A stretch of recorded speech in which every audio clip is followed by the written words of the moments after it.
नमस्कार मित्रांनो, सुप्रियाज किचनमध्ये तुमचं मनापासून स्वागत आहे। आज आपण बनवणार आहोत एकदम टेस्टी मसालेदार असं तरीवालं चिकन। तर हे चिकन तुम्ही भाकरीसोबत, भातासोबत किंवा पोळीसोबत खाऊ शकता। चला तर पाहूया कसं बनवायचं, त्यासाठी लागणारे साहित्य। तर इथे मी 2 कांदे मोठ्या आकाराचे उभ्या स्लाइसमध्ये कट करून घेतले आहे, 1 टोमॅटो, 1 इंच आलं खिसून घेतलेलं आहे। नंतर काही इथे खडे मसाले घेतले आहेत, दालचिनी, मिरे, लवंग आणि जावित्री आणि 1 तेजपत्ता। इथे मी 2 गड्डी लसूण सोलून घेतलेला आहे आणि कोथिंबीर चिरून घेतलेली आहे। तर आता आपण सर्व मसाले एका वाटीमध्ये चांगले काढून घेणार आहोत। तर इथे मी 2 चमचे धने पावडर, 1 चमचा गरम मसाला, नंतर 1 चमचा हळद घालून घेतली आहे आणि यामध्ये आता आपण 2 चमचे काश्मीरी लाल मिरची पावडर घालून घेणार आहोत। तर आता त्यानंतर त्यामध्ये पाणी घालू आणि ते चांगलं मिक्स करून घेऊया। आता मसाले आपण पाण्यामध्ये 5 ते 6 मिनिटं असंच भिजत घालून घेणार आहोत। तर अजून थोडंसं यामध्ये पाणी घालूया आणि याला चांगलं मिक्स करून घेऊया। बघा अशा प्रकारे आपण मसाले यामध्ये भिजत घालून घेणार आहोत। चला तर आता गॅसवर 1 कुकर ठेवून घ्या आणि त्यामध्ये 2 चमचे तेल घालून घेणार आहोत। तर तरीवालं चिकन असल्यामुळे या तेलाचा वापर थोडा जास्त होतो।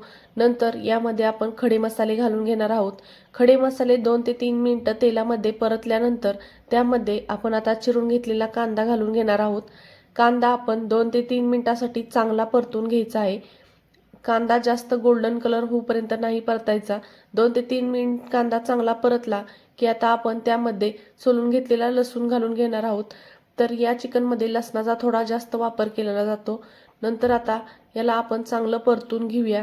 इथे आपण फक्त लसूणच घालून घेतलेला आहे। आता आपण त्यामध्ये अद्रक घालून घेऊ, कारण लसूण आणि कांदा चांगला भाजला गेला आहे आणि अद्रक लगेचच कुकरला चिकटलं जातं, म्हणून मी नंतर घातलेलं आहे। तर आता सर्व भिजवलेले मसाले यामध्ये घालून घेऊया आणि कांद्यामध्ये मसाले चांगले परतून घ्यायचे आहेत। कांद्यामध्ये चांगले मसाले परतले गेले पाहिजे आहे। त्यामधील तेल बाहेर पडेपर्यंत आपण मसाले परतून घेऊया।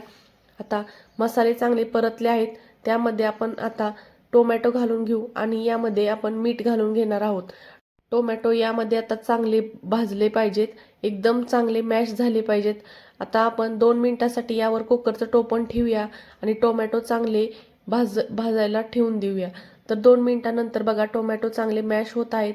आता त्यामध्ये अर्धी वाटी आपण पाणी घालून घेणार आहोत, जेणेकरून मसाले कुकरला चिकटले जाणार नाहीत।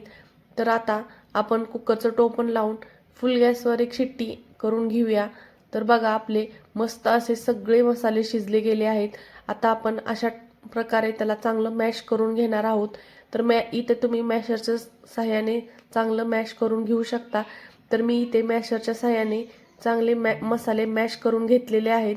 बघा तुम्ही मस्त अशी ग्रेव्ही तयार झालेली आहे। अशा प्रकारे ग्रेव्ही तयार केल्याने एकदम टेस्टी असं चिकन लागतं। चला तर आता आपण चिकन धुवून ठेवलं होतं ते आता यामध्ये घालून घेणार आहोत। चिकन एकदम स्वच्छ धुवायचं आहे आणि त्यामधील सर्व पाणी काढून घ्यायचं आहे। त्यामध्ये अजिबात पाणी राहिलं नाही पाहिजे। नंतर आता चिकन आपण मसाल्यामध्ये चांगल्या प्रकारे मिक्स करून घेऊया। आता आपण या चिकनला असंच कुकरमध्ये 10 ते 15 मिनिटं परतून घेणार आहोत। बघा त्याला किती मस्त असं पाणी सुटलेलं आहे। त्यामध्ये आपण थोडंही पाणी टाकलेलं नाही, बघा मस्त असं पाणी सुटलेलं आहे।